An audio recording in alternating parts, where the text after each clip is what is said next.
I think we can wait for 2 or 3 minutes. Okay. Just received a message that everything seems to work. That's always good. I think we can wait for 2 or 3 minutes. Mm-hmm. Okay. Just received a message that everything seems to work. Although that's now repeating us, no?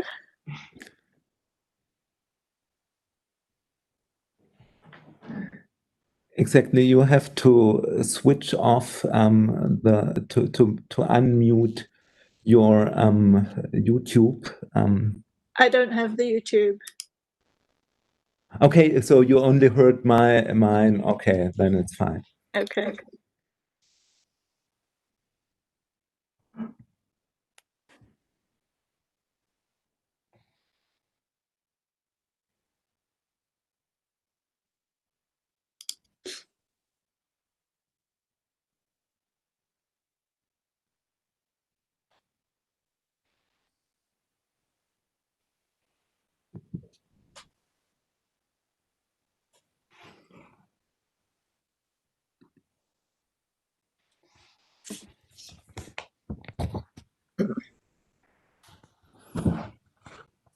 Okay, then let's start. On behalf of Thuringia State Center of Political Education and the Max Weber Center of the University of Erfurt, I would like to welcome all of you to our online conversation with Gurminder Bhambra on Weber and Du Bois. A special welcome, of course, to Gurminder. Great that you will share your thoughts and knowledge with us on two of sociology's giants, the connections between them as well as their contexts and receptions. My name is Urs Lindner. I'm a philosopher at the Max Weber Center and an activist within the local initiative Decolonize Erfurt. Why this event? This year is the centenary of Max Weber's death. As is perhaps not common knowledge, Weber was born in Erfurt in 1864. When the University of Erfurt was refounded in 1994, part of this process was the creation of a research institute that would follow the Weberian program of an interdisciplinary social science with historical depth. Today, it should be quite normal not only to spur affirmative, but also critical perspectives on Max Weber. From a post-colonial point of view, Max Weber was a sociologist of empire. His political program was that of a modernization process from above, combining outward political and territorial expansion with inward social reform, thereby integrating the working class into the Second German Empire. As scholars in the post-colonial tradition have emphasized, this political program did not remain external to Weber's theoretical and analytical work, but found its expression in assumptions that were biologically and/or culturally racist. For uncritical admirers of Weber, this diagnosis may sound iconoclastic, but it is truly not. Similar things may be said of other great German thinkers like Kant, Hegel, and Marx. Diagnosing racism within their theoretical work does not mean that this theoretical work is exhausted by racism. On the contrary, it may help us develop an honest relationship to these thinkers and make a truly critical use of their concepts possible. Critically thinking about Weber from a post-colonial perspective would have justified an event on its own. It would, however, not fit perfectly within the context of today's event. This context is an exhibition in Erfurt's small synagogue on African German resistance in the early Weimar Republic. It is about the criticism of and the disobedience with racism and colonialism. And this brings us directly to W.E.B. Du Bois. Du Bois did not only spend several months in Eisenach, 60 kilometers away from Erfurt, when he learned German before starting his studies of economics in Berlin in 1892. There was also a personal relationship between Weber and the most important African-American intellectual of the first half of the 20th century. Not only did the two scholars meet, but Weber admired Du Bois's The Souls of Black Folk to such an extent that he tried to organize a German translation of what is today known as one of the classics of anti-racism. Obviously, the relationship to Du Bois complicates the post-colonial criticism of Weber. Emphasizing this, we are already in the middle of the central question of today's event. How does a conversation between the segregated sociologies of Weber and Du Bois enrich our understanding of the modern world and the critical practice of sociology? I am happy to introduce now Gurminder Bhambra. She is professor of postcolonial and decolonial studies at the University of Sussex and a fellow of the British Academy. She is the author of plenty of articles and several books, amongst them Rethinking Modernity, Postcolonialism, and the Sociological Imagination, and Connected Sociologies. She is co-editor of a volume titled Decolonizing the University. In short, I have the pleasure and the honor to introduce the most distinguished postcolonial scholar within the discipline of sociology. I have prepared 7 questions for Gurminder, which she will hopefully and in an exhaustive way answer within the next 45 to 60 minutes. Afterwards, there will be opportunity to pose further questions to her via the chat function on YouTube. In order to do so, you have to be logged in via Google. My colleague Florian Wagner from the History Department of the University of Erfurt is so kind to moderate this chat. Before we start, one final remark on the exhibition in the small synagogue.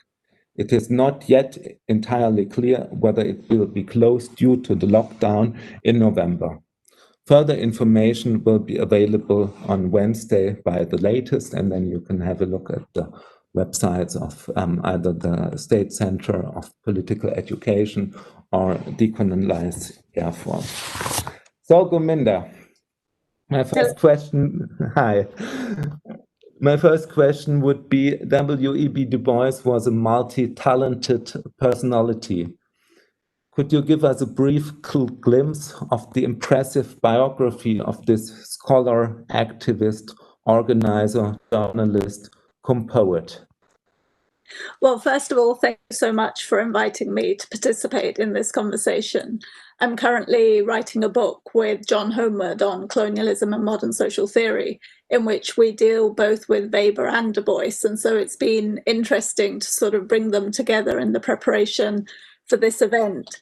I'm not sure I can give you a brief account of Du Bois's life. I mean, he lived to nearly 100, and he is one of the most active and prodigious scholars that there was. But I'll start and feel free to interrupt me if I'm going on for too long.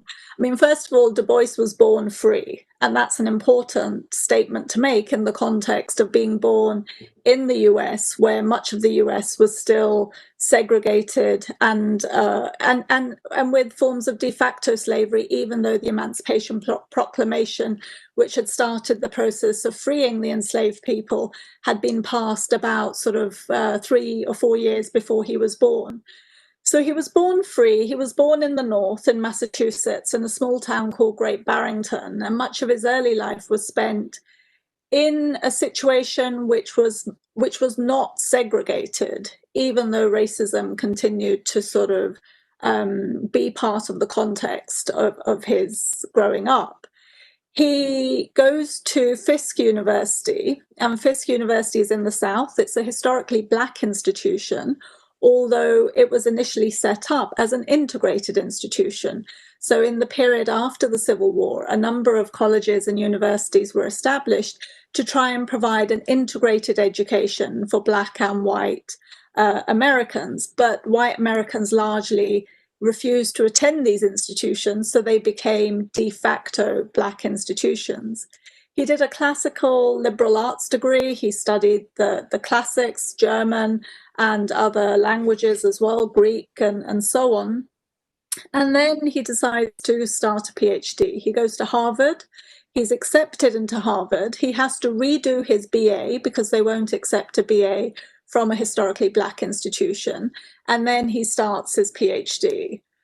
During this time, he spends 2 years in Germany, about which we'll talk about more later, I'm sure, and then returns to submit his PhD and start in his career as a sociologist.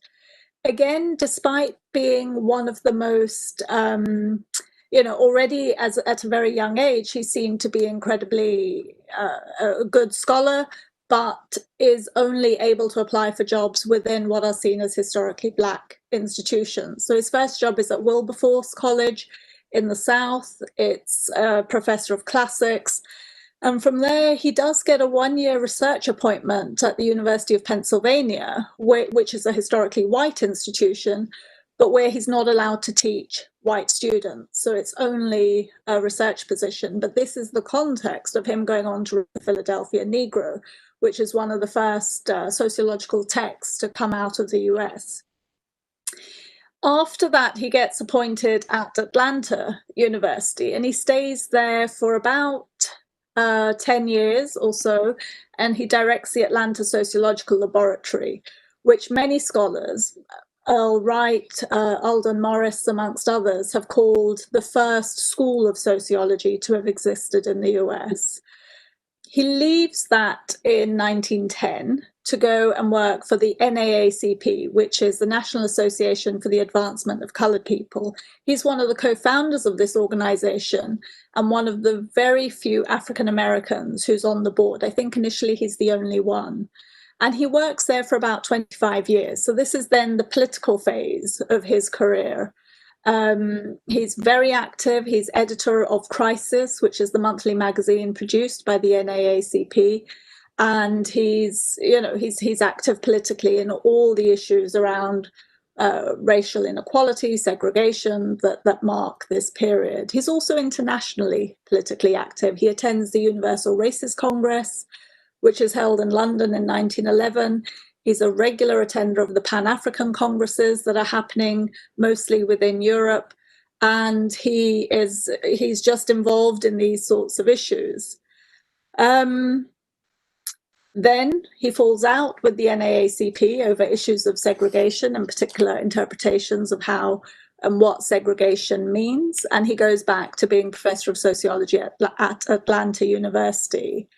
During this period, he publishes Black Reconstruction, which I think is his magnum opus. But he only stays there for about 10 years before he moves back to the NAACP, this time with a more explicit international commitment. He's a delegate to the new United Nations that's just been established in 1945 and is involved in presenting a petition to the UN addressing the plight of African Americans and so on. However, in the 50s, this is the period of McCarthyite repression in the US. And he's targeted explicitly as under the claim of being a member of the Communist Party, which he never is. But eventually he decides that he doesn't wish to stay in the US anymore. Kwame Nkrumah offers him a position in Ghana to fulfill his life stream, which was to write an encyclopedia of African American people. And he takes him up on that offer. And so he travels to Ghana. And on the day that he leaves the US, on that day, he joins the American Communist Party and says, I've never been a member of the Communist Party, but today I'm going to join. And then he leaves the US and then he lives out the rest of his life in Ghana. So I don't know if that's brief in German terms or... Yes, that's wonderful and a perfect overview over this multi-layered life as a scholar, as a political activist, and of course he had a poet style of writing. So Thank you very much. So this brings me to my next question, and now we plunge in more specifically to sociology. Weber is usually considered, together with Durkheim and perhaps not, Marx, a founder of sociology. He is well known for his Protestant ethics and his argument about Occidental rationalization. So this is something we at least students of sociology in Germany know. But what is not so well known, and this is the question I have to you, is what is Du Bois's distinctive contribution to sociology? Why should we consider him a founder of the discipline as well? So I think, before answering that question directly, it's important to note the fact that Du Bois lives in the US, which is a segregated society, and he works in US institutions, which are themselves segregated. So you have historically Black institutions and historically white institutions. And even though all scholars who work in historically Black institutions have to know and engage with the work of their white counterparts, very few white sociologists or academics more broadly systematically engage with the work of Du Bois. So despite the prolific scholarship of Du Bois and the innovative, the rigorous, the intellectually sound arguments that he presents, there is very little engagement at the time by white sociologists of his work. And so in a way, his ideas develop in relation to white sociology because he can't not read what other people are writing. But in terms of the tradition that develops around Du Bois, it's carried very strongly by subsequent African-American scholars, so people like E. Franklin Fraser, Oliver Cromwell Cox, and others. And they may not agree with him, and they often disagree with him, but they engage with his work. And so I think it's important when thinking about the legacy of Du Bois's work to think about the fact that he worked in the context of a segregated institutional setting of the university, that the university system itself segregated, and then what implications that would have for his work itself. I want to point to four. Is that noise coming from me, or I think it was mine? Sorry. Is the sound okay? Okay. Yes. I want to point to four of his key texts, which I think are highly significant in terms of thinking about his contribution to sociology. So first of all, you have the Philadelphia Negro. This is the book that comes out of the research project that he undertakes for the University of Pennsylvania in the 1890s. It's published in 1899. It's a survey and ethnographic study of African Americans living in the 7th Ward in Philadelphia. It's one of the first surveys and ethnographic studies that's undertaken for sociological purposes as opposed to for policy purposes. So and Du Bois does much of the legwork himself, going, knocking on doors, talking to people, and collecting this data. And what he's wanting to do in a way is contest the idea that African Americans simply exist in a condition of poverty that's common across the entire group. He wants to address the stratification between groups and discuss their conditions as various and multiple, whilst at the same time acknowledging the fact that slavery and segregation are central to the experiences that they have. And as Elijah Anderson has pointed out, one of the key aims of Du Bois in doing this study was really to inform the powerful people of the city about the plight of African Americans so that they could intervene in those social conditions in order to ameliorate them and address them more fundamentally.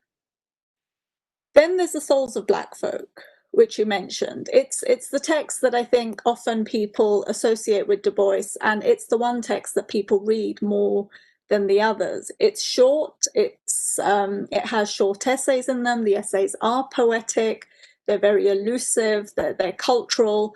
And partly what Du Bois, I is, and what other colleagues have argued that he's doing in this particular book, is to present African American culture alongside what he sees as European culture and the culture of European descended Americans, and to put these cultural formations together in a way that sees them as equal on the page and therefore provides the possibility for others to begin thinking about African Americans as cultural agents in a particular sort of way. It's also got some more prosaic essays in which he talks about the Freedmen's Bureau and his disagreements with Booker T. Washington. But it's a very strong sort of clarion call for being seen to be both African American and being a citizen, and for not having his African Americanness negate the citizenship, or without, I guess more strongly, that he doesn't feel that he should have to give up being African American in order to become a citizen. He wishes to assert his right to be both an African American and a citizen of the US. And this is quite powerfully captured in many of those essays. The third book I would suggest is his magnum opus, Black Reconstruction. He writes this, or it's published in the 1930s. He starts writing it in the early 1910s. And the argument that he makes within this book is really that the dominant interpretation of the period of Reconstruction, which is the period after the Civil War, when African Americans did have the vote and were allowed to participate in the political system, albeit for 10, 20 years until there was a backlash by white Southern Democrats who then reinstated Jim Crow laws and so on, that period of Reconstruction within the dominant historiography is presented as a period of failure. It's presented as a period when the institutions of the South were too rapidly dismantled, suffrage was given too quickly to African Americans, and it just led to chaos and a problematic situation.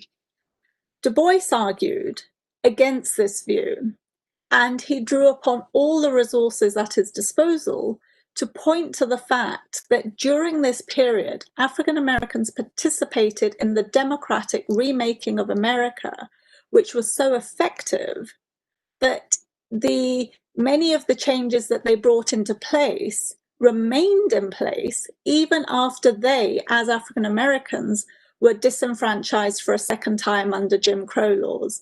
So the constitutions that were worked out in many of the southern states were worked out together between African Americans and white Americans.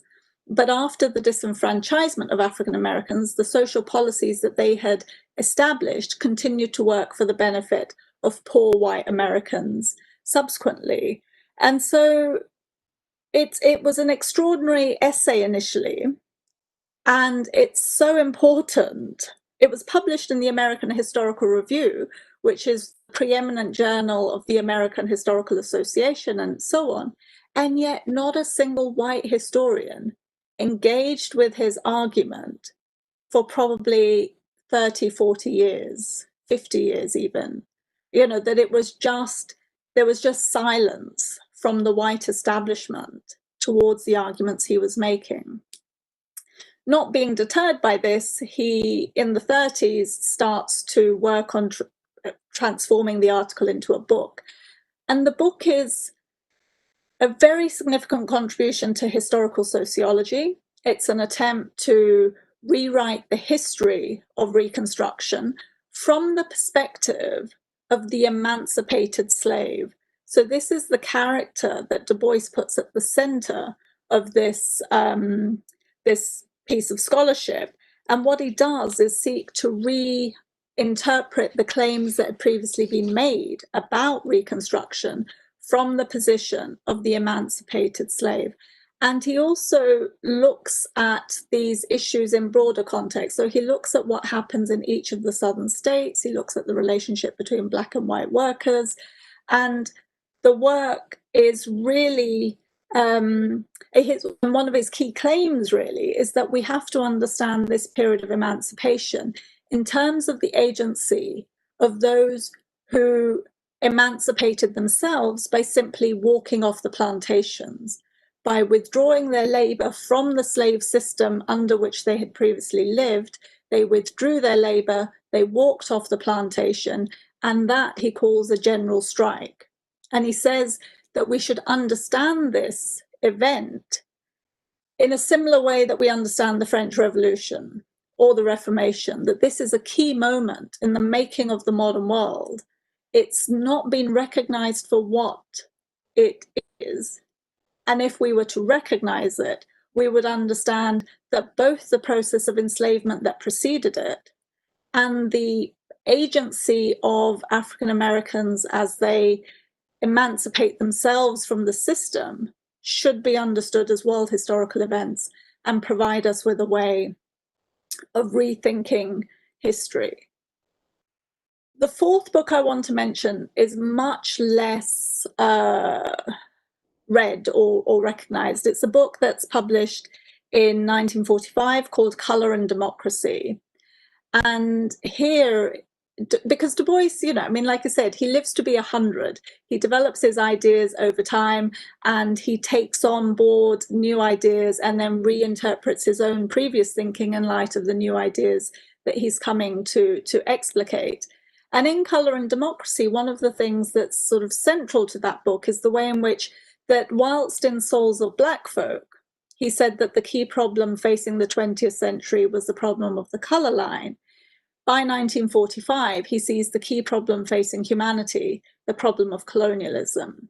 And he argues quite strongly that if colonialism isn't abolished, then this is going to be something that the world is going to have to deal with, and it's truly problematic. So in this book, what he does really is deal with these broader histories of colonization, the processes of extraction, which are central to colonization, and he's incredibly perceptive of how demands that are being made by the working class within Europe, particularly. So, it's 1945, you've got discussions around the beginnings of welfare state organization in many countries within Europe, and an organized working class that is demanding shorter working days, higher pay, and more benefits. And Du Bois argues that the strength of the working class in European countries will force concessions from their governments. But given that their governments are largely imperial governments, who will end up paying for these concessions? It will be the proletariat in the colonized countries, such that the welfare states of Europe, he points to, are being funded and the wealth from the colonies is being used to meet the demands of the organized working class within Europe. And so in a way, what Du Bois does within this book, and I think it's an incredibly important class, unless you understand it in its colonial context. And that's colonial that would be both inclusive of the colonizing state as well as the colonized state. And so he puts forth a very strong argument where I think in his early work, he saw race in the US as the starting point for his analysis, whereas by the 1940s, he sees the broader colonial system as the starting point for understanding race in America. Yes, thank you very much for this impressive summary. So if we want to break it down, it would be first, let's say, a multi methods approach to urban sociology. Second, it would be an egalitarian account within what we may perhaps call cultural sociology today, giving voice to African Americans. The third would be a historical sociology of the Reconstruction era in the US, and the fourth would be a materialist sociology of colonialism. So yes, this is very impressive. Thank you for giving us this wonderful summary. So you mentioned already his the German connection of Du Bois. So let's talk a bit about Du Bois's encounter with Germany and, of course, with Weber, which is the topic of today's conversation. We do not only want to talk about Du Bois, but about both scholars in tandem. So Du Bois was in Germany as a student from 1892 to 1894, where he probably attended some lectures of Weber or the same events that Weber Weber was, but without getting into personal contact with him. The two scholars met when Weber was in the US in 1904, and there was an exchange of letters afterwards between them. In 1906, Du Bois published an article in Weber's archive for social science and social policy, Archiv für Sozialwissenschaft und Sozialpolitik, which was something like the yearbook of the Verein für Sozialpolitik. So, could you elaborate a bit on these connections? What would be the status of Du Bois's contribution to the archive, to Weber's archive, within the narrative you have unfolded? Mm-hmm. Well, I mean, one of the first things to note is that that universities in the US were very much modeled on the Humboldt system. So there was a strong connection to Germany from within the US university system. And a number of Americans would come to Germany for a couple of years of study before returning. And so in that sense, I guess Du Bois is not unique or different from many scholars in the sense of wishing to spend a period of study in Germany, because that's what serious scholars, I guess, particularly in the social sciences, were doing. Parsons, for example, spends years there. Any number of his contemporaries would have spent time in Germany. He's very, and I'm drawing here particularly on the work from recent considerations of Du Bois, so people like Alden Morris, Robert Vitalis, and obviously the 2-volume Pulitzer Prize winning biography by David Levering Lewis, which is truly a wonderful read. So if you want to know yet more of the details of Du Bois's life, I can strongly recommend that biography of him. And what gets presented is that, Du Bois is very keen on his time in Germany. He's very keen to be developing the ideas that he is. He's working towards a PhD dissertation in Germany, which is on agriculture in the southern US. But because of a lack of funding, he can't meet the residency requirements in Berlin in order to be able to submit his dissertation, even though it's all written and it's completed. And so then he has to go back to Harvard, and there he submits a different dissertation on the suppression of the slave trade to the US. So whilst he's in Germany, he's working on issues of race and agriculture in the context of economics. And what I find interesting is that this is in the years just prior to Weber's Freiburg address, in which he talks explicitly about questions of race and agriculture when he's talking about the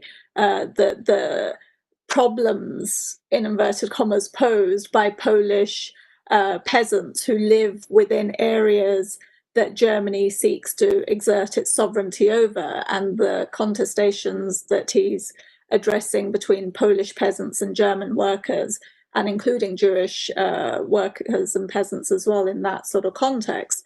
So this seems to be something that many scholars are engaged in at the time.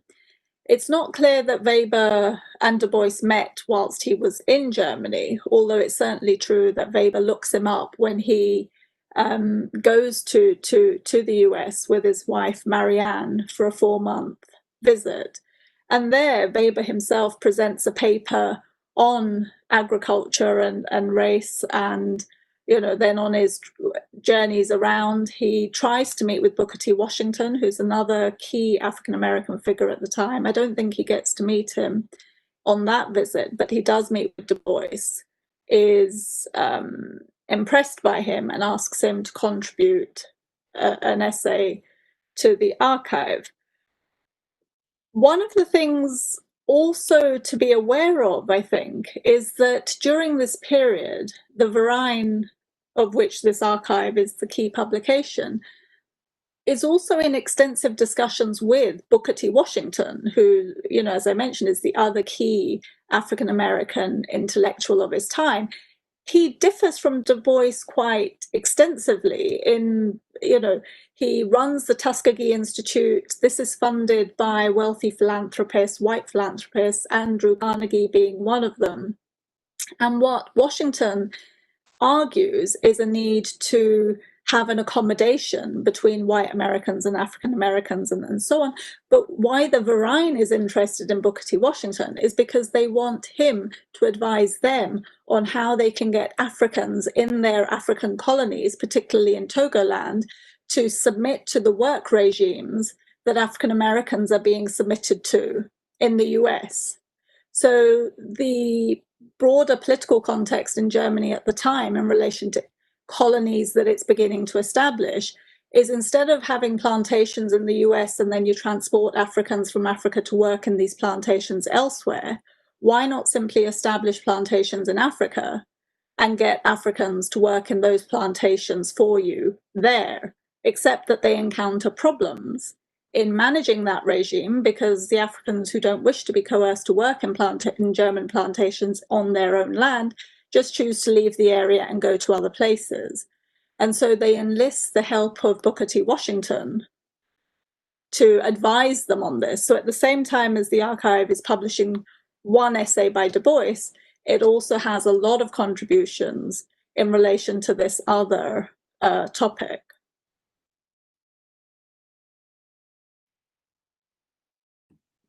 Okay, if I remember correctly, Weber was, when he was in the US, he visited Tuskegee, but Booker T. Washington was not there, so he was only became familiar with how this institute worked with Booker T. Washington's wife, but not with him personally. So then let's come to my fourth question. Du Bois experienced his stay in Germany as kind of liberation from racism. This is, he mentioned this several times. Can we infer from this that Germany at the beginning of the 1890s was less racist than Jim Crow America? Or is it a question of the specific intellectual milieu that Du Bois encountered? Or is it simply the fact that at this time in Germany, anti-Slavic racism and anti-Semitism were dominant in comparison to anti-Black racism? Or the final option, should we treat Du Bois's experience as merely subjective? So which option would you prefer? I think we have to understand that the world at the time was a world that was organized through colonialism, forms of imperialism, and deep segregation and enslavement and coerced labor in a variety of forms. So, and that these would differently manifest in different places around the world.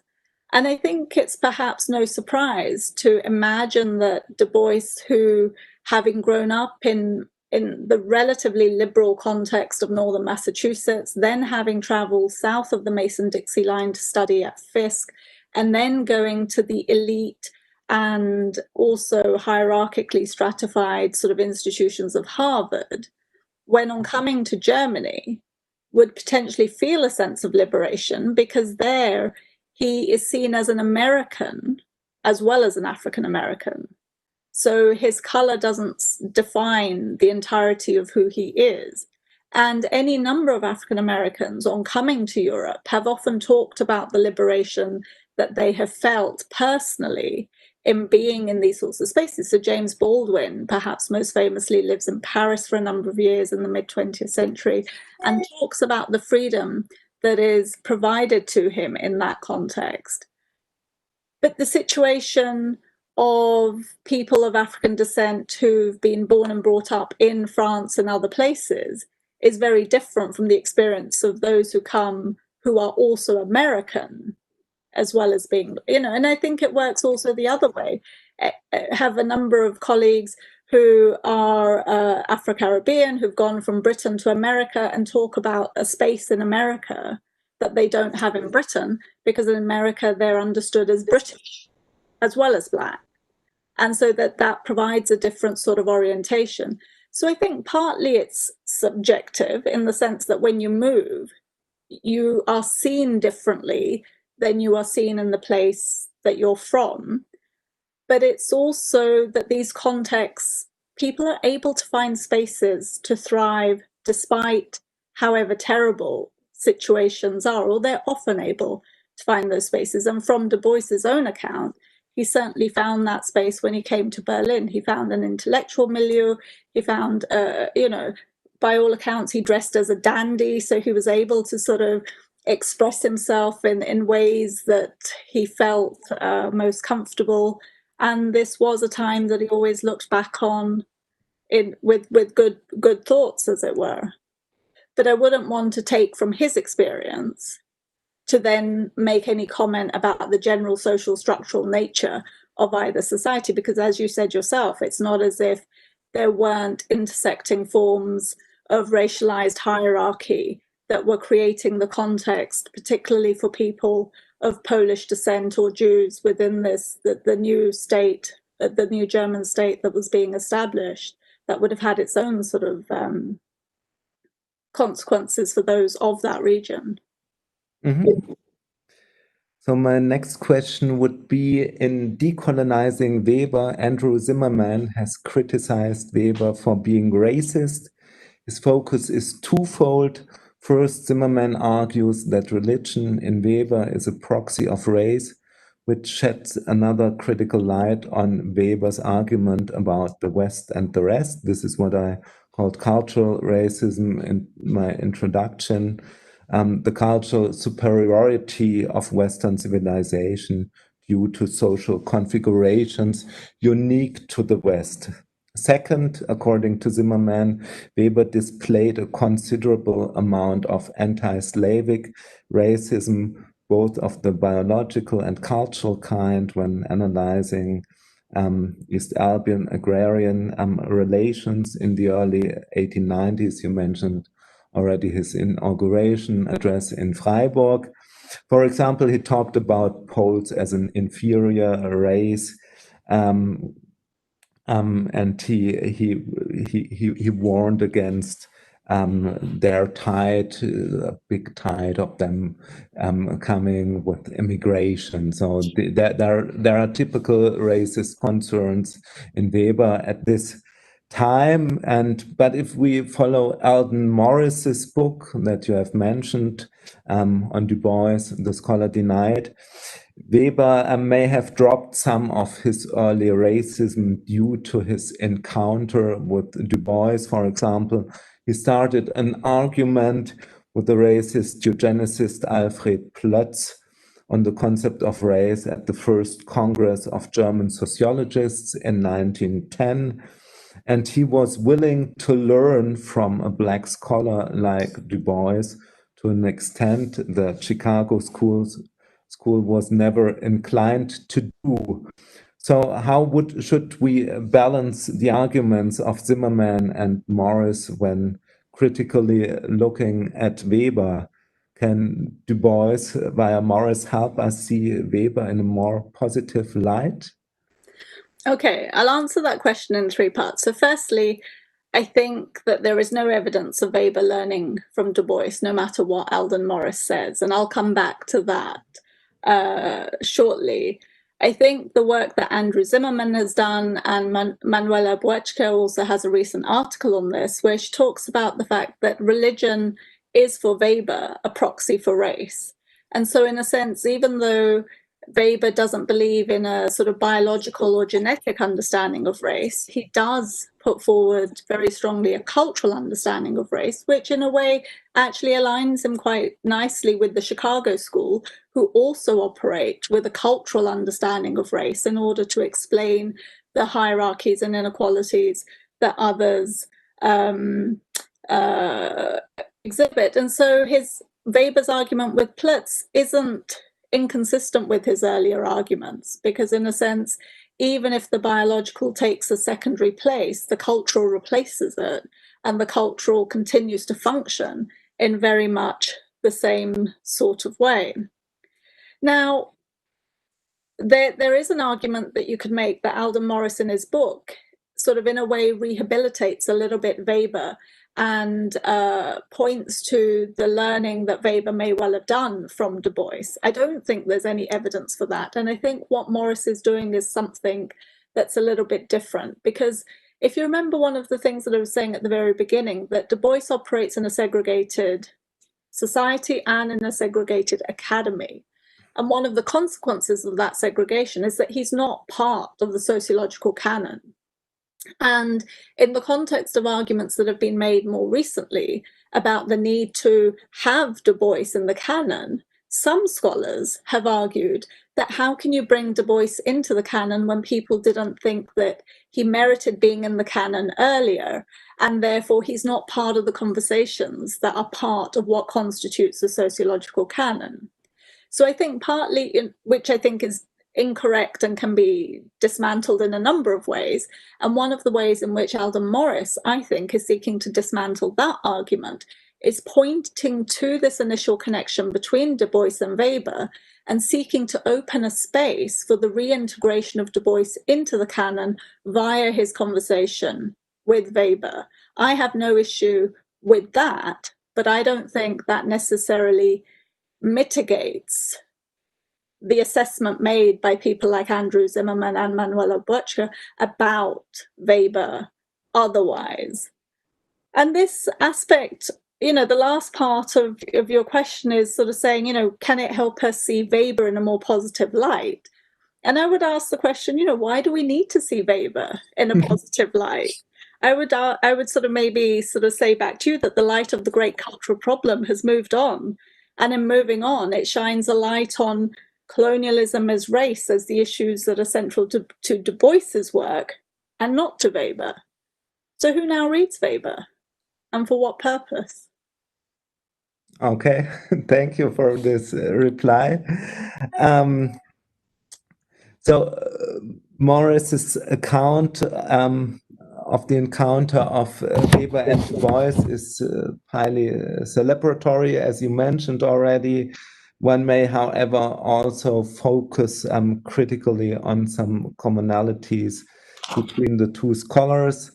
According to Adolf Reed's Reconstruction, the political thought of Du Bois was highly elitist. Weber, in turn, may be considered as the thinker of Germany's passive revolution, to use the term of Gramsci, from above. Is elitism and the belief in a strictly meritocratic society a shared background assumption of Du Bois and Weber? Do we encounter here one of the limits of their thinking? So again, I would put across the position that I don't think that Weber and Du Bois are similar on this topic at all. And I think that the talented tenth is something that I would interpret it in a different way. So the way in which I see Du Bois's work is that partly what he's seeking to do, and we see it from very early on in the Philadelphia Negro, is that he's seeking to address the African-American community across its social stratifications. So the common perception of white sociologists to African-Americans across this period has effectively been that they're poor, and they're poor because they're African-American, and that they live the way that they do because that's part of their cultural context. And Du Bois is wanting to sort of make the point that actually that the community is not uniform. Poverty, whilst it may be a dominant aspect of many members of the community, the poverty is a consequence of 2 centuries of enslavement and segregation, and that despite these broader social and political contexts, some African Americans have nonetheless done more for themselves in that context. And so why shouldn't one celebrate the achievements of those who have managed to achieve these things despite all the negative conditions. And so it's much less a sort of valorization and promotion of an elite than a recognition that there is also an elite within this community. So I think that, so there's that aspect of it. And then the other distinction that I think I would make is that Du Bois is one of the first to argue strongly for the social rights of citizenship, not just for civil and political rights, but a need to understand that it's not possible to have equality or emancipation, or it's not possible to have political emancipation without having social emancipation, and that social emancipation requires an address of inequality, socioeconomic inequality, as the basis from which one sort of takes this forward. And he's quite, but I think this is possibly implicit in his work earlier on, and it certainly becomes much more explicit towards the end of his career, when he sees that class has, as I was saying before, has to be understood as emerging out of the colonial context. So whilst there was a brief period in which he argued in the context of the US that, black and white workers ought to unite because class was the key issue in those terms, one of the things that very quickly became apparent was that white workers were not prepared to give up what he presents as their wages of whiteness in order to make common cause with black workers. They would rather keep themselves separate. And in that context, Du Bois thought it was unfair to ask black workers to continually accommodate themselves and express solidarity with white workers when white workers refused to do it, and that they should instead recognize that their condition is a colonial condition, and that this colonial condition is an international condition, and look to making those international links in order to think about how class and race could be transformed, but that it would have to be transformed through the abolition of colonialism, not through a focus on class or race in their own terms. And so that's not something that I think Weber ever. Okay, so instead of emphasizing the commonalities between Weber and Du Bois on this point, you would rather read Du Bois as critically in an anti-racist and anti-colonial way, expanding some arguments of Marx.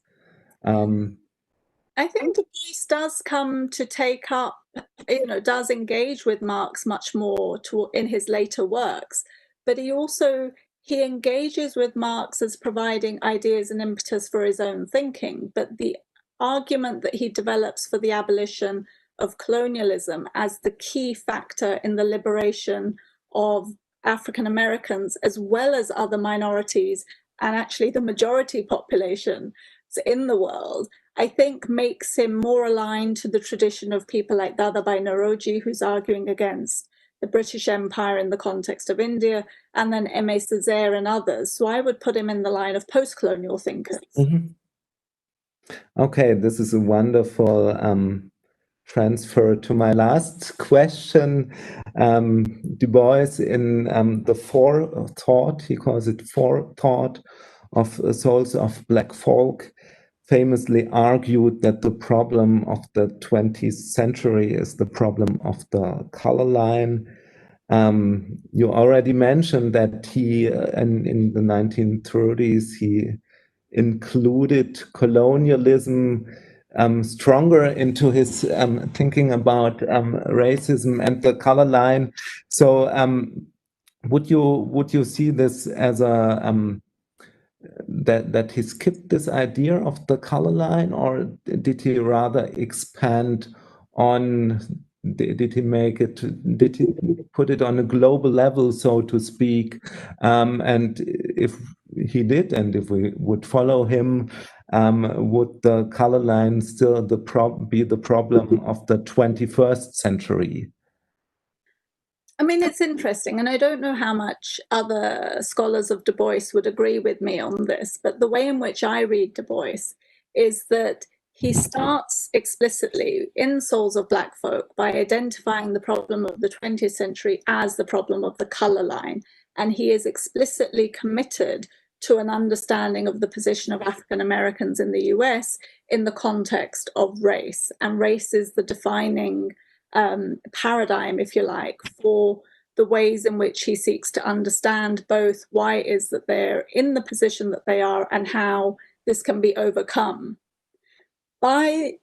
Towards the middle of the 20th century, I think he's, and this movement towards an internationalist position doesn't just suddenly happen in the 1940s, it's there at the beginning as well. So, for example, when he is part of setting up the NAACP, one of the reasons they call it the National Association for the Advancement of Coloured People and not of African Americans is because with the phrase coloured people, he's sort of gesturing towards the broader colonized world that he wishes this organization also to be taking into consideration. So at that time, he's quite positive about the work of people like Mahatma Gandhi and others who are working towards the decolonization of India. And he sees that there is common cause to be made. This becomes to be developed much more explicitly through the 30s and 40s, such that by the time his book Colour and Democracy is published,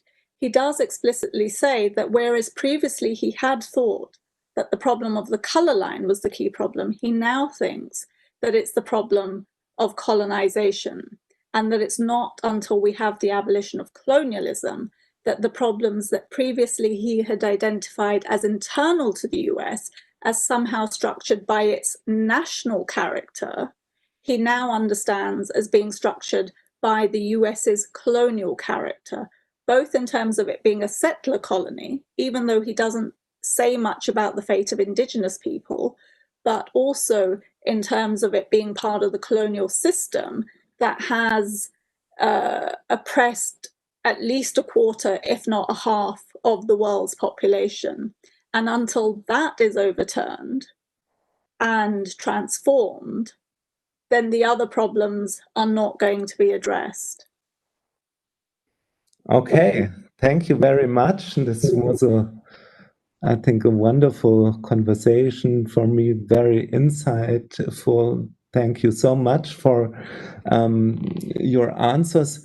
So now we have the chat function, which is open for questions. We already have a first question in the chat, and two questions also reached me via email. So I think perhaps we can put two of the questions together. One question in the chat is, can we learn from Black Reconstruction towards building an eco-abolitionism to bring an end to racial and species global capitalism before the planet enters a hothouse Earth climate trajectory in 2029? So this is much about environmental racism and what we can learn if we take Du Bois's account of the Reconstruction era seriously. I would put it together with a question that reached me via email, and the question would be very similar. Within attempts of analyzing and it would be to in respect to COVID-19. So within attempts of analyzing the devastating effect of COVID-19 on African Americans, a number of scholars, epidemiologists, and others have been quoting Du Bois's The Philadelphia Negro, where he not only describes the health problems of poor African Americans living in the city, but also said that there were few other cases in the history of civilized people where human suffering has been viewed with such peculiar indifference. So two questions. How do you think is Du Bois' work helping us in understanding the current pandemic? And how does his analysis of the politics of health change over the years. So it would be two of the many crises we are currently going through, one in respect to the climate crisis, the other in respect to the pandemic. Okay, thank you for that. I think, I mean, in terms of the pandemic first, there is a strong correlation from what I understand about what's happening in the US, and it seems very similar to what's happening in Britain as well, where the majority of people who are both catching COVID-19 and then suffering the worst effects of it are from ethnic minority backgrounds, African American in the US, but also Hispanic and others, and Black British, but also people of Bangladeshi origin and others within Britain. And this is correlated to the conditions of inequality within which these populations live. One of the ways in which people have sought to present the argument is been to say that it's about race. It's because they're African American, or because they're Afro-Caribbean, or because they're Bangladeshi British, that's why they've got more propensity towards catching COVID. It's something genetic, or it's got to do with underlying health conditions and so on. The argument that scholars who work on this have put forward is that there is no genetic basis to this. It's correlated to conditions of deprivation and inequality. It's correlated to the jobs that people do, because many of the front-facing jobs, the service sector jobs, if you think about bus drivers, tram drivers, cleaners, and so, as well as those who are working within the NHS in the British context and so on, are from these backgrounds. So they're more likely to be exposed to the virus because they're doing the jobs that put them in a position where this likelihood is vastly increased. Then if they do get the virus, they're likely to suffer worse consequences, because they're often in situations which, again, are either deprived, or there are various markers of inequality that mark them. And so in that sense, I think this was something that, as you were stating, in Du Bois's work on the Philadelphia Negro, he points quite clearly to the worst health outcomes of those people who live in the most deprived and most unequal of situations. That these things doesn't mean that because they're African American, this is happening. It's because we live in a society where race organizes opportunities and possibilities such that it puts some people into conditions of deprivation, that if that deprivation is then causally related to outcomes associated with this particular disease, then it's not about race, it's about racism and the way in which racism is structuring our societies in order to present these worse outcomes. The other thing that I would want to just mention here, I mean, particularly in the British context, one of the things that I had noticed quite clearly in the first wave of COVID that we had was that a lot of the initial deaths were of people from a minority ethnic background, and they were being displayed on the TV and newspapers and so on. And it felt like, and these were people, they were doctors, they were bus drivers, they were cleaners, they were corner shop owners, they were, all the people working in service sector jobs and the health service and so on. And there was a disproportionate, I think the first 10 doctors to die in Britain were of a minority ethnic background. And so it was quite a visible and dramatic presentation of who was dying, and that they were dying in service of the community. It wasn't just, these, and so that, given that we've, as you may know, have been going through this thing called Brexit for the last 4 years, where Brexit has been organized around narrowing our understanding of who we are, it felt like there was a small moment in which suddenly there was the possibility of a more expansive understanding of who we are and what that means for the political project of Britain. And one can only hope that that similar sort of opening in the context of the US, where it's quite clear that those who are at risk of COVID are those who are in poor areas, but also older people and so on, and people, so we'll have to see in a couple of days what consequence that has, if any, on the outcome of the current political event happening on that side of the pond. Okay. Oh, then the issue about the environment. I'm not sure. I mean, from what I've read, Du Bois doesn't explicitly talk about the environment, but what is it that we could take from his work in order to think about these issues? I think one of the issues points to the connected context within which we live, and how those who contribute the least to climate change are the ones who are likely to suffer the most from climate change.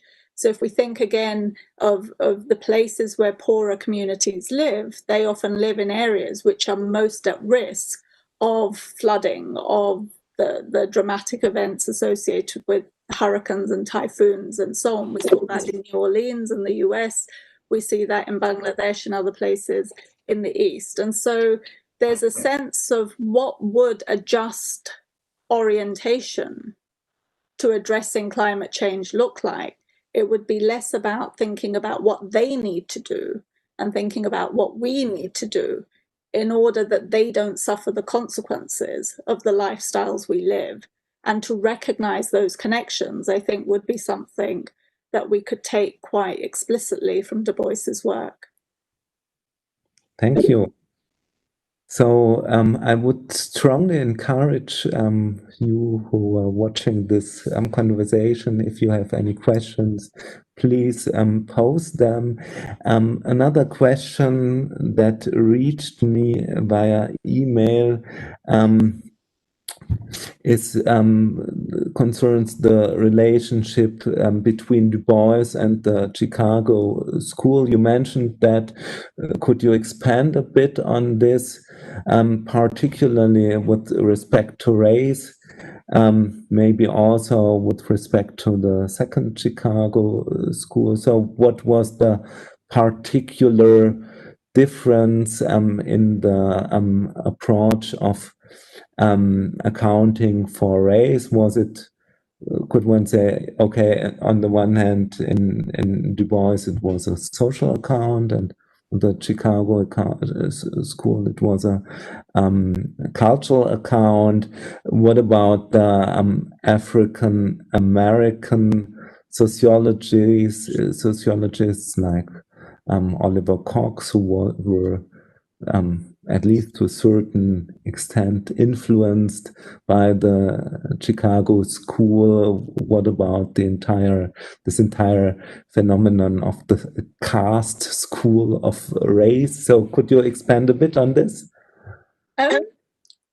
Well, I think one of the key differences between Du Bois and other sociologists working at the time was really where they located inequality and in what they located inequality. So whilst initially within white sociology in the US, there was a strong sense that inequality emerges as a consequence of something biological, that shifts by the sort of 50s and 60s into being something that's understood as cultural. But in neither of those, whether it's biological or cultural, neither of them locate inequality to be a consequence of the socio-historic conditions within which African Americans have been placed. And so Du Bois is one of the key figures who locates that inequality explicitly in the 200 years of enslavement and then segregation, and says that if that inequality is to be addressed, it can only be addressed by making reparation, socioeconomic reparation, for that previous inequality. That is the context then of thinking about issues of emancipation. So whereas within sort of many either European descended sociologists or others, there's a sense that emancipation is simply the opposition to enslavement, for Du Bois, emancipation had to be opposed to enslavement, but it also required socioeconomic equality in order for people to be able to develop their full capacities as human beings. And so I think their Du Bois is quite distinct from the others.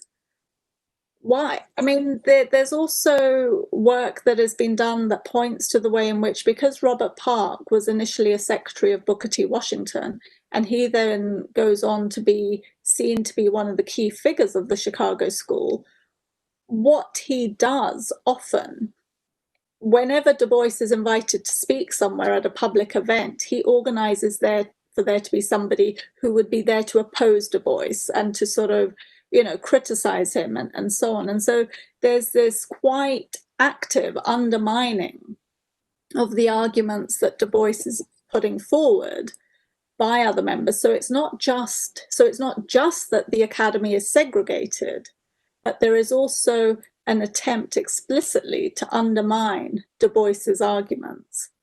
And one has to wonder of what that's about and why were they so afraid of Du Bois's arguments, such that despite a segregated academy, they still had to seek to diminish the value of what he was saying and what he was putting forward. And one of the things that I find just so remarkable about him is that for nearly 100 years, he just carried on. He never gave up. He tried everything. He worked in academia, in politics, in newspapers. He wrote regular articles for both the magazine that he edited, The Crisis, but also for any other magazine that would take a piece by him. He was politically active. He was just, and in spite of everything, he carried on.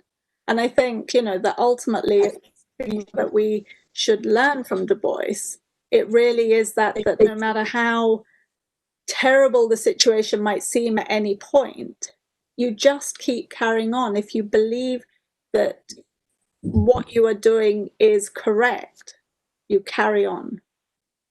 Okay, so Du Bois is also kind of a role model how to encounter academic exclusion and marginalization. So another question is within the YouTube chat, how should we address the problem of indigenous knowledge and people? Should we take a Reconquista method developed in, I don't understand this, I'm not sure whether I understand it correctly, Reconquista method developed in decolonization is not a metaphor? Mm-hmm. So okay. Well, I think the article "Decolonization is not a metaphor" is a brilliant article. I think that it's key insight that when we talk about decolonizing, we should locate that verb in a practical aspect of material decolonization. And, we can't decolonize Weber, we can't decolonize the curriculum, even as those terms have become increasingly popular. The popularity points to something that isn't possible. What we need to do is work on how we can make the curriculum better. We need to work on how we can understand Weber critically and engage with his arguments in the context both of which he wrote them and thinking about what use they might be for us in the present, being aware of the context that produces those particular sorts of ideas and so on. And so whilst I agree with the argument that's presented in Decolonization is not a metaphor, I would disagree with the fact that decolonization is only about the restitution of the land of indigenous peoples, because colonization was a multi-pronged process. It involved both settler colonization, which involved the dispossession and elimination of indigenous peoples, and it also involved processes of extraction from around the world, which left populations impoverished, but also contributed to their deaths through famine and other sorts of intensive labor processes as well. And so I think we need to be aware of how we use language and think about what we mean when we talk about decolonizing, and therefore to think about the fact that how we use that term in a scholarly context has to also be rooted in a particular sort of politics and that's a politics of the world within which we live. Thank you. So another question that reached me by email, what about Du Bois and gender? Could you expand on this a bit? Or is yes?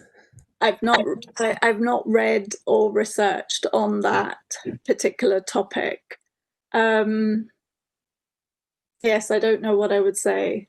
Is there any research on gender relations in Du Bois? What Du Bois's accounts of gender regimes are? How? So if we look at him from current let's say intersectional approaches, then of course it would be interesting. What does he? Of course, he has to say something about about family relations and all this stuff. I mean, when he does the Philadelphia Negro, he does look explicitly at issues of gender in terms of gender as an empirical category, not as a political or normative category, in the sense of, there are more African American women in the city, in part because they have access to employment within the city in a way that African American men don't. So he has an understanding of the different dynamics that enable it to be easier for African American women to gain employment, which is not possible for African American men. And he also talks about the consequences of that disproportionality in terms of the consequences for the establishment of family relations and what he calls, conjugal analysis in these terms. But from what I've read around, or what I take from Du Bois, is more his analysis of the colonial, the global, the political, and the social. So I haven't read him in order to discern what he says about gender. Other colleagues may well have done. Okay, another question in the chat is, what and how should school students especially learn about Du Bois and post-colonialism in schools? Well, I think, so I'm based in Britain, and the way in which British history is taught is often as if the only thing that constitutes British history are things that happened in Britain. And yet Britain, for much of its history, ruled over much of the world.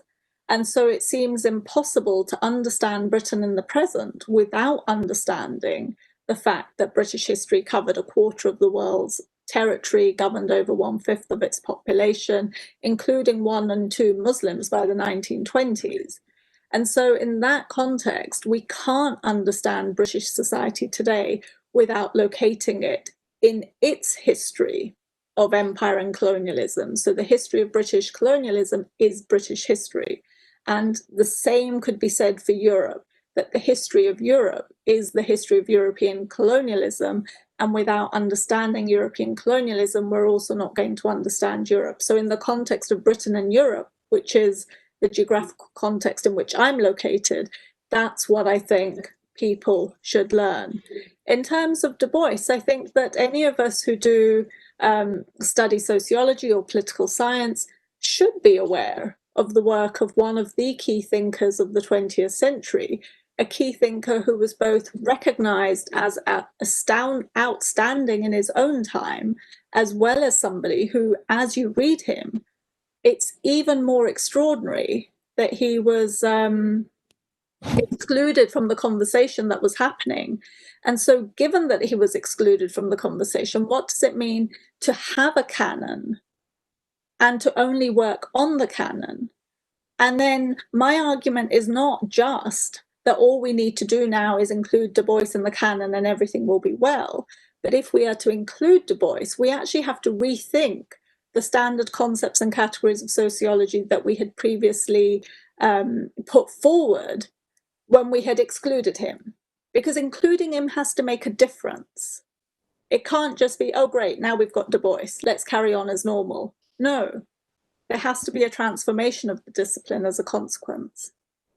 So if I understand you correctly, the plea would be to rewrite national histories from the perspective of empire and have a look how the national emerges within imperial, and perhaps this is the interesting point if you look at colonialism from a German perspective, from a trans-imperial context, because Germany at this time didn't, or before 1884, did not have a colonial empire on its own, but was part, and Germans, or put it like this, Germans participated in the other colonial empires, and there was huge interactions and connections between these empires. So you could argue that they also participated in an imperial project on the continent of Europe, to the extent that the way in which Weber talks about the need to establish the borders of the German nation have to be established against the Polish populations that live within its borders. So his explicit practices of what Zimmermann has called decolonization is an attempt to exert an imperial understanding of the state whilst calling it a nation state. So the wish to tell national histories as imperial histories is the wish to tell proper histories. So Weber would be a motivation to give up what has been called the salt water theory of colonialism. We had this several months ago with a conversation with Mark Terkesides, who's very eager to emphasize this. So actually, if I there are some more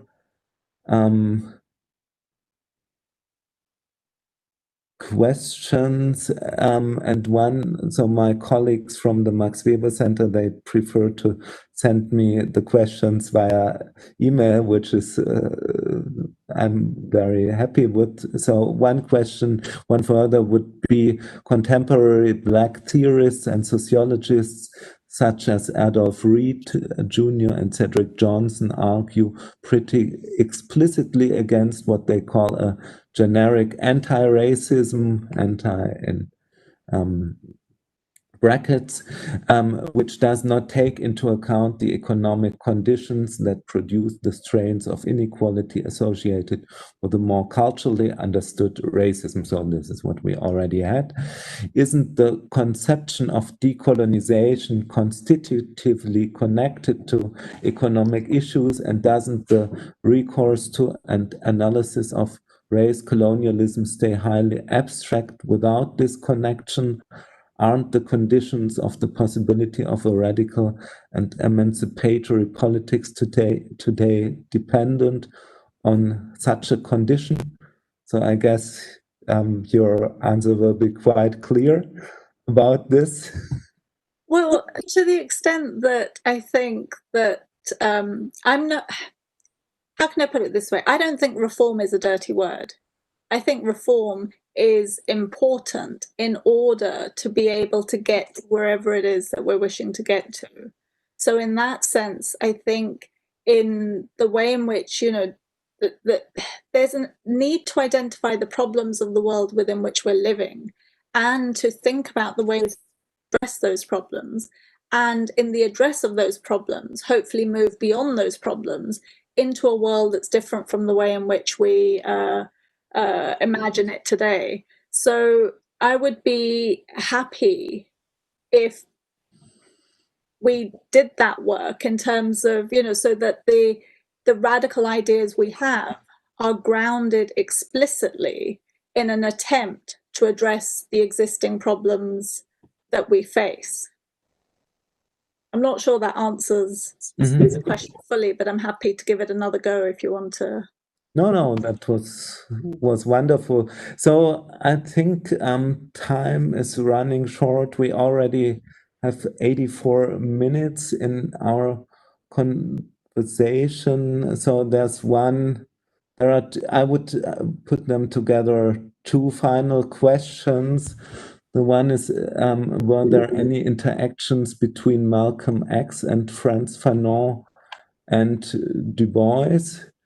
So this rather factual question, and the other question is only some hints. Aimé Césaire's theory of colonial boomerang effect in relation to the Nazis, World War II, and the Holocaust. So I think the second question is opening an entire new terrain. So I'm not sure whether we should start with it, perhaps give a reply to the first question, and if you want, you can say something on the second question. Okay.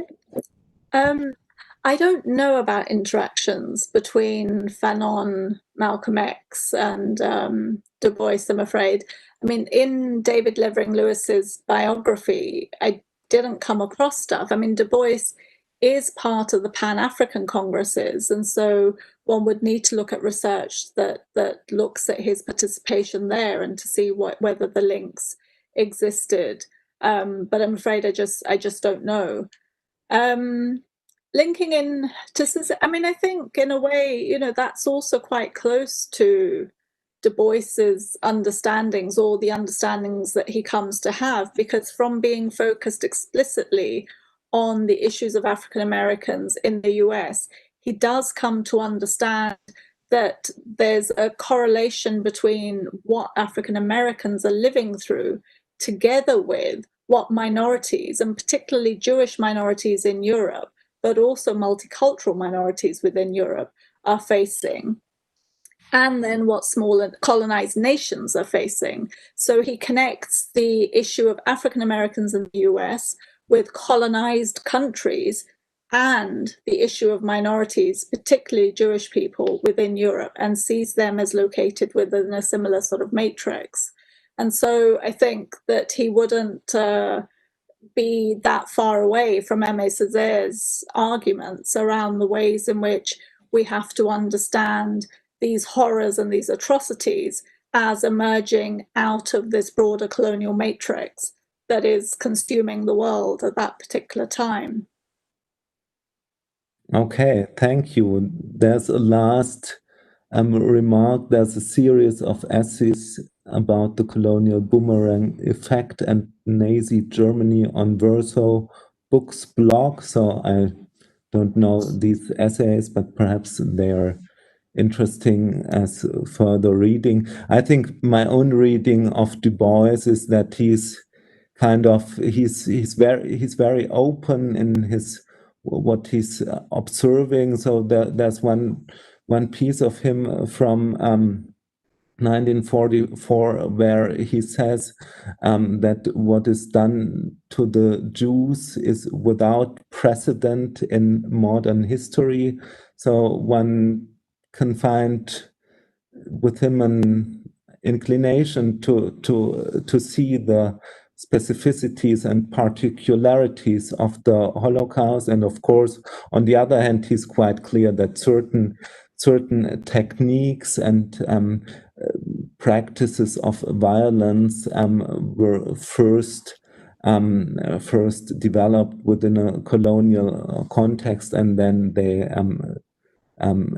strike back to Europe with what is meant by the boomerang effect. So I would recommend, and some people only are inclined to see the boomerang effect. I think that further critical readings of Du Bois might reveal a very complex and differentiated position on this issue. For example, one could also read what he wrote about his report of his visit of the Warsaw Ghetto, or also what he wrote in 1948 about the foundation of the State of Israel in the text The Case for the Jews, which is, by the way, very Zionist.